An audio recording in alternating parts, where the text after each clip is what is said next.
Bienvenue dans la série d'entretiens avec Maître Rwaka, certainement de la profondeur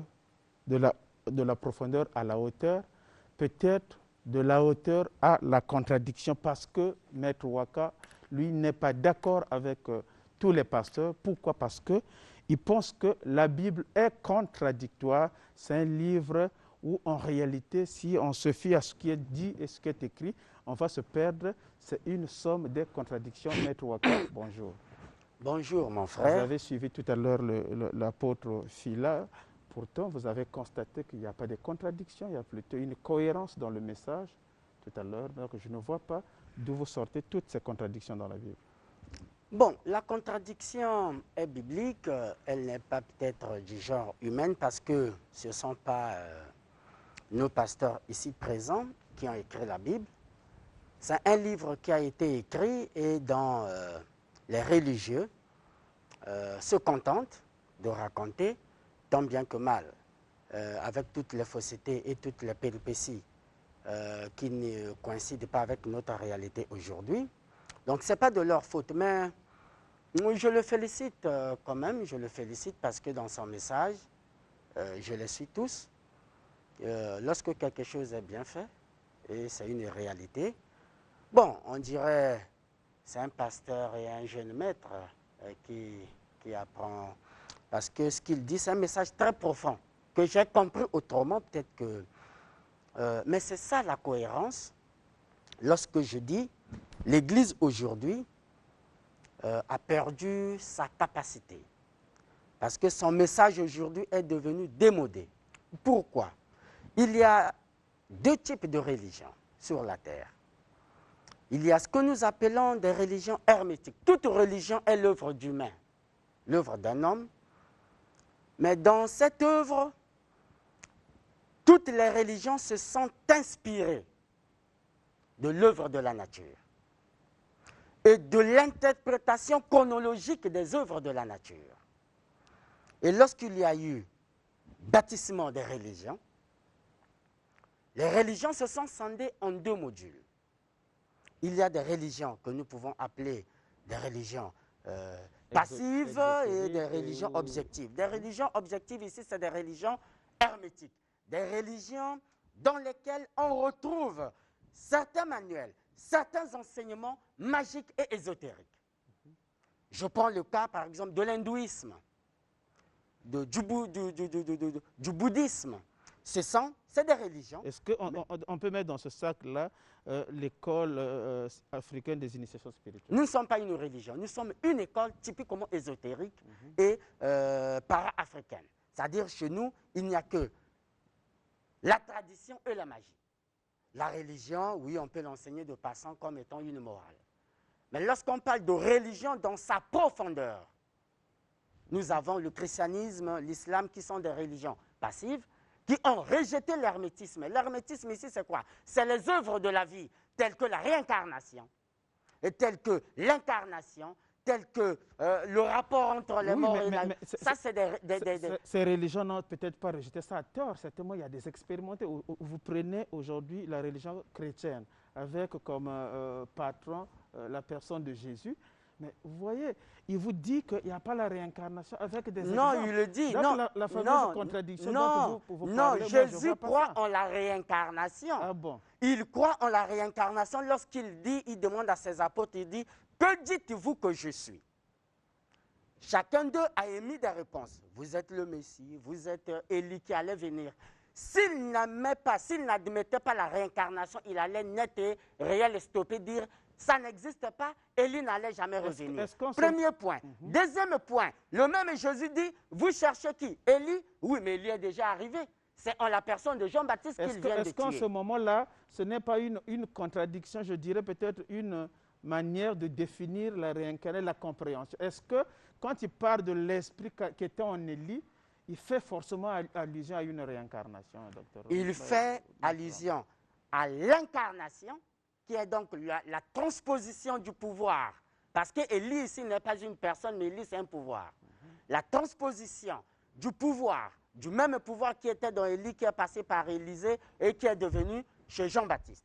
Et il fait également allusion à la réincarnation d'Élie qui est devenu et redevenu Jean-Baptiste. Vous voyez? Donc, il croyait en cela. Deuxième moment, lorsqu'il fait appel à ses ancêtres, si pour lui, la relation entre les morts et les vivants n'avait pas lieu, si pour lui, la vie après la mort n'avait pas lieu, si pour lui, le monde subtil, sinon le monde subtil ou le monde de l'au-delà n'existait pas, comme le refutent aujourd'hui ses adeptes, lui n'allait pas faire recours sur la montagne de transfiguration. En d'autres termes, la contradiction de la Bible dont vous évoquez, c'est une contradiction par rapport aux lois de la nature. C'est par rapport et aux lois de la nature et au vécu de celui-là qui a fait, qui est à la base de cette religion. D'abord, moi je vous ai toujours dit que Jésus n'a jamais été chrétien. Jésus ne priait pas, il priait à la maison. Il était un singleton avec ses disciples. Il partait au temple quand même. Il partait au temple d'abord avec ses enfants, avec sa maman. Oui. Et c'est à l'âge primaire. Quand il commence son ministère, il est Quand il commence son ministère, il vient directement il est attaquer. allé dans le temple, il dit mais quand il va là-bas, ce n'est pas en bonne du fort. Ce n'est pas pour aller prier. Déjà, qui il a eu à contacter quand il était absent? Les 18 ans dont on parle là. De 12 ans, il part en Égypte. L'Égypte, c'est où? C'est en Afrique. Aujourd'hui, si on a des situations à Brazzaville, chacun doit aller chez lui. Quand il y a eu des événements ici, chacun fouille chez lui. Et Jésus, quand il y a eu des événements, lui, il est revenu chez lui, en Afrique.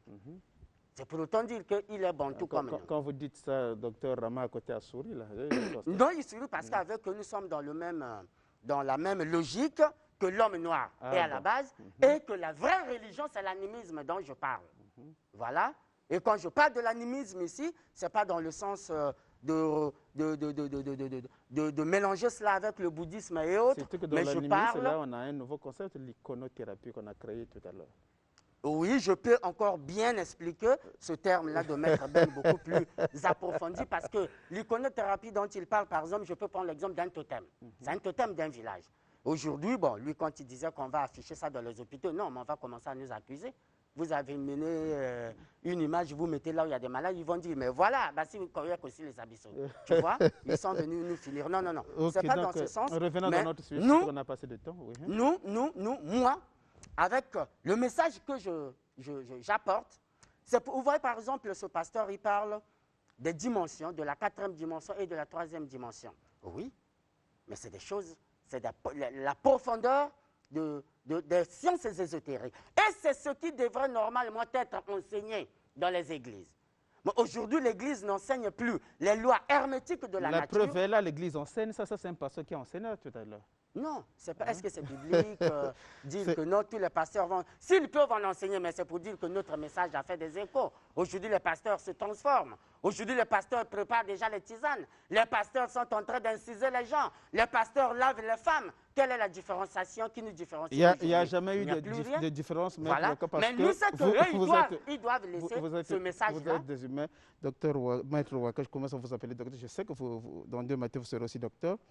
Vu les circonstances de la journée, les contacts avec lesquels on peut vous joindre. Bon, moi je réponds au 06 874 73 33, au 06 874 73 33. Et dommage que votre temps ici, vraiment, on n'arrive même pas à développer ce qui est dans nos têtes. Bon, mais faisons avec. Merci beaucoup, Maître Waka. Au moins, on fera un effort prochain. Merci beaucoup. Je vais me tourner donc vers l'homme, le nzobiste, le nganzobiste. J'ai été embrouillé, je ne comprends plus rien. Je sais toujours que Dr Rama, c'est un nganzobiste. Mais je me rends compte que le 20 juillet 2020, à Zanaga plus précisément, grand maître de l'ordre traditionnel kamite, sera consacré au rang de nganzobi. C'est bien cela.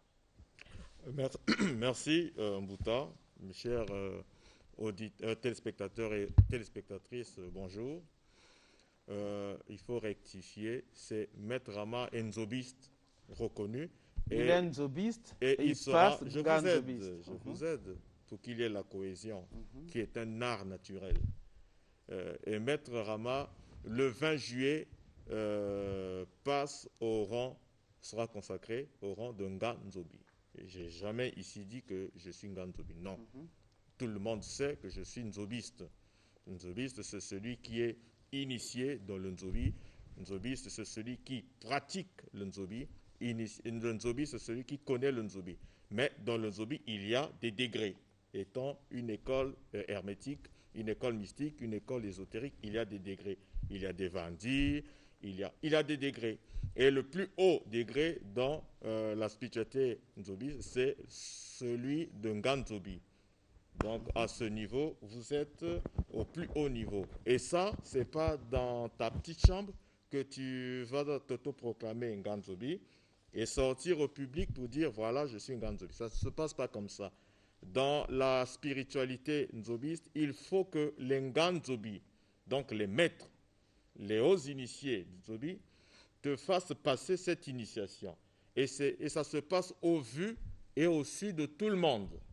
Il faudrait que tout le monde dans le milieu mystique soit au courant qu'un tel est passé au stade d'un Nganzobi. Ce n'est pas quelque chose à huis clos comme ça. On vous prend, comme on va à l'église, on vous balance là et demain vous devenez pasteur. Non.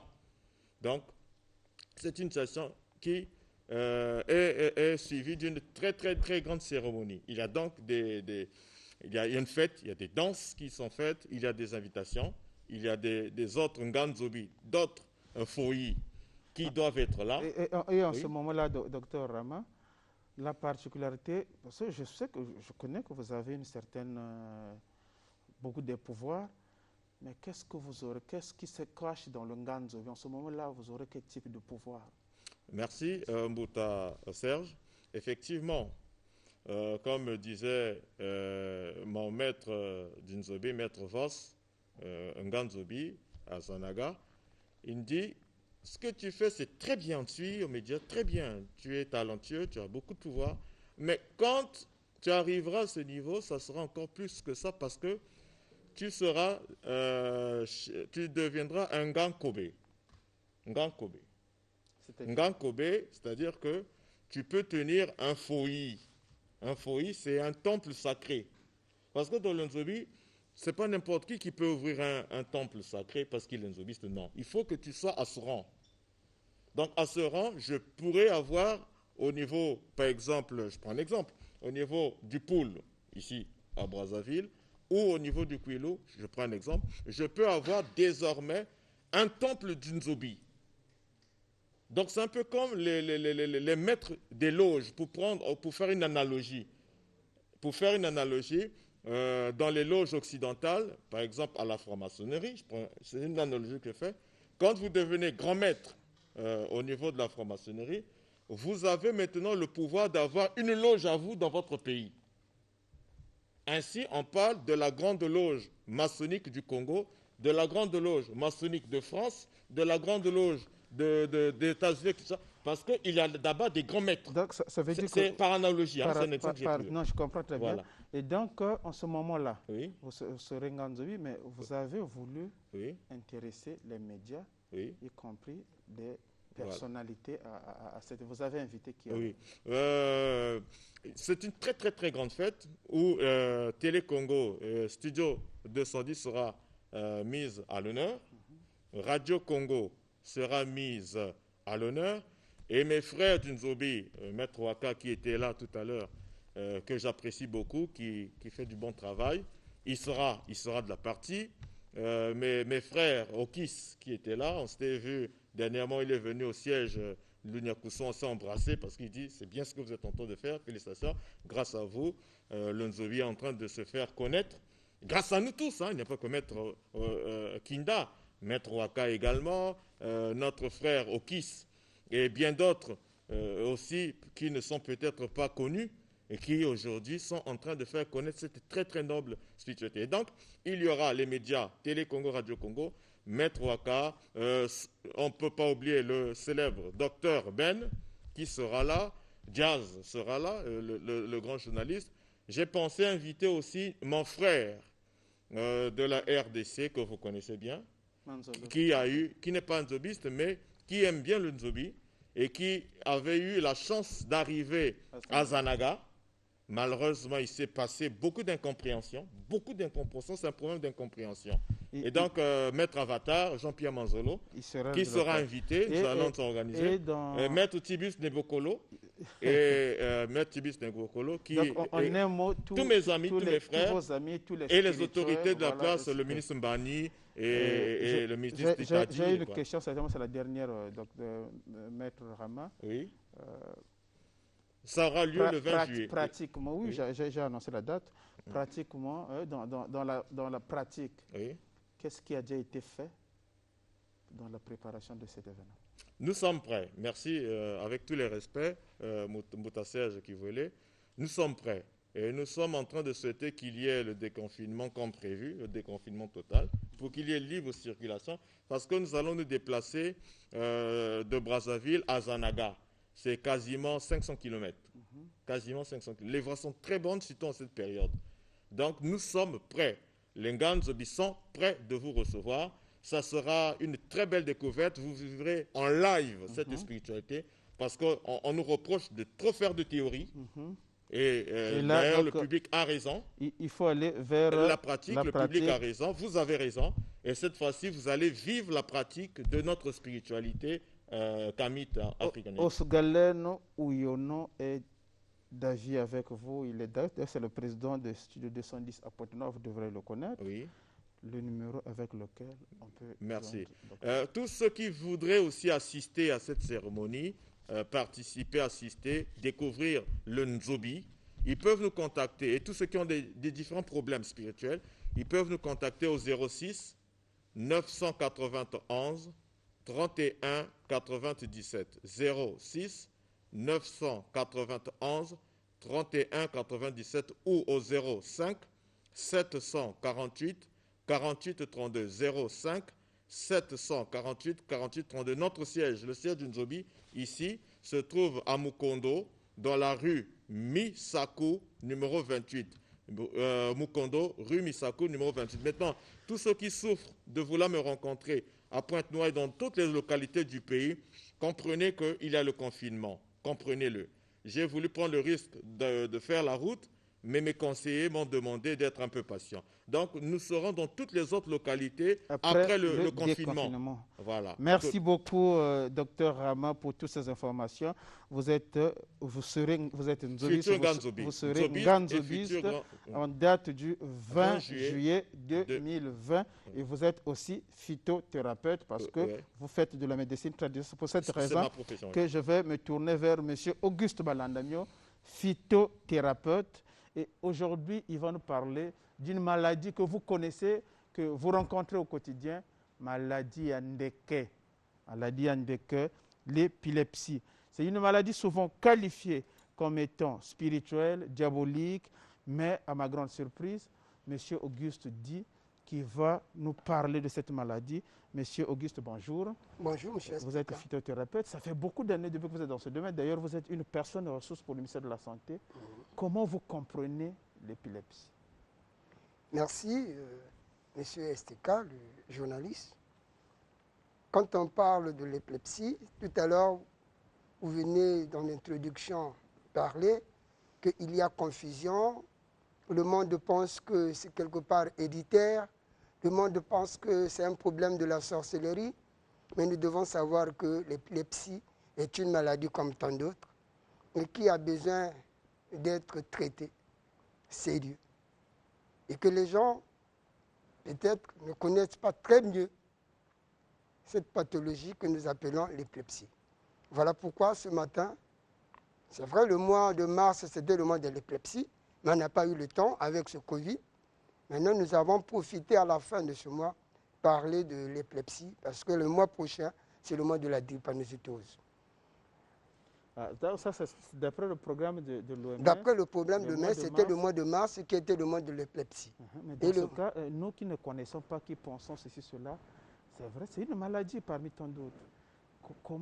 Qu'est-ce qu'on peut comprendre de cette maladie-là? C'est ça qu'on veut savoir. Oui, l'épilepsie, d'abord, est une affection chronique, d'autre part, et qui, ma foi, touche au niveau du cerveau, et qui n'épargne personne. L'épilepsie également est une maladie chronique redivance par des crises de répétition d'origine cérébrale. L'épilepsie est une des secondes maladies neurologiques après l'AVC. Après l'AVC, c'est l'épilepsie parce que c'est une maladie neurologique.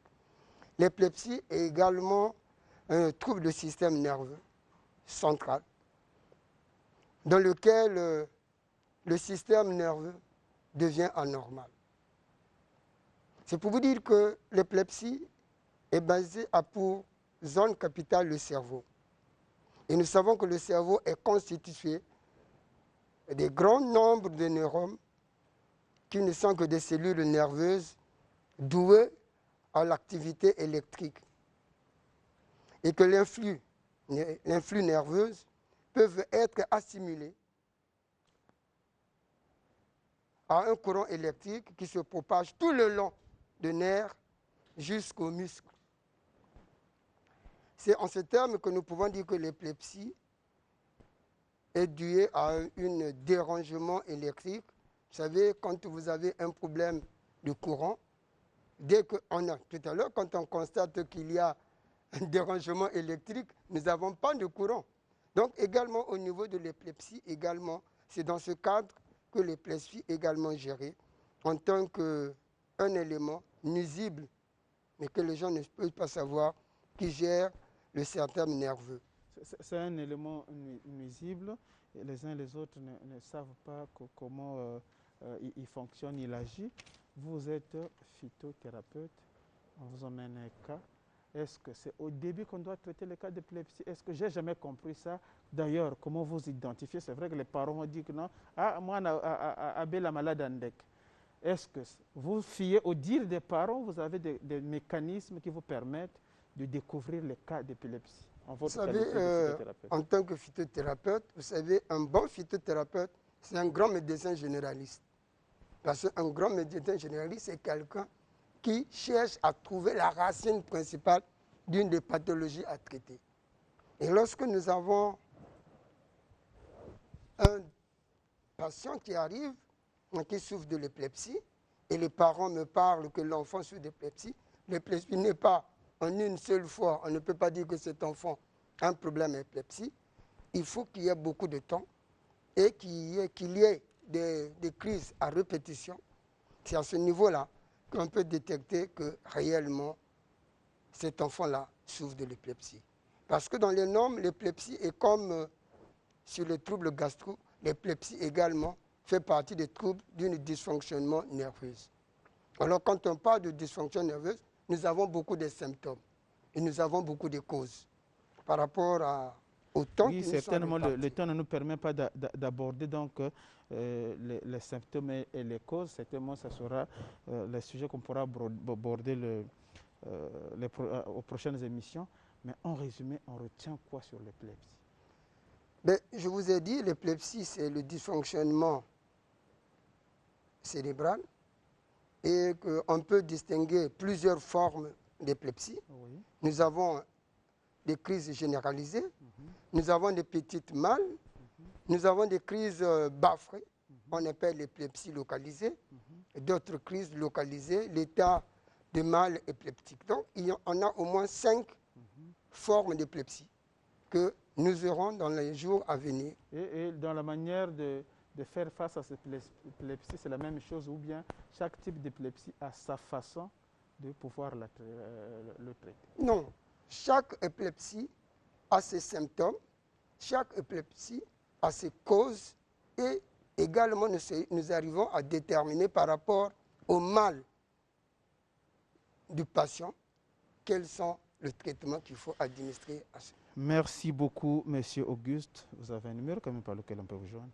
Oui, pour ceux de Brazzaville qui veulent me rejoindre, qui veulent également faire passer leurs patients, leurs malades, je suis à l'arrêt pharmacie de Mukondo, pharmacopée Baveri, arrêt pharmacie Mukondo.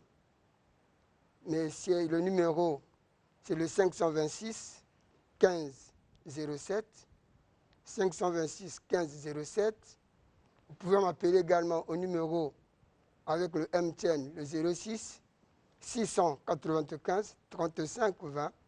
06 695 35 20. Pour ceux de Pointe-Noire, il y a maintenant une centre de pharmacopée à Pointe-Noire, tout juste au niveau de Mbotarok, aux stations Puma.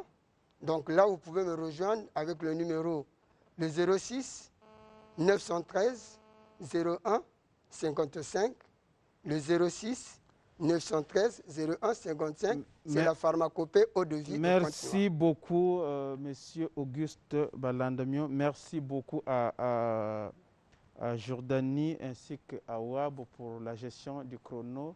Et je demande donc à Jas Ofonza de suivre ce face-à-face autour de quel type d'église pour ce siècle entre le docteur Renaud Boris Mota et l'évangéliste Gaspard Lioko Moyo sous l'animation de Ed Chevry. Déjà, c'est la fin d'entretien avec.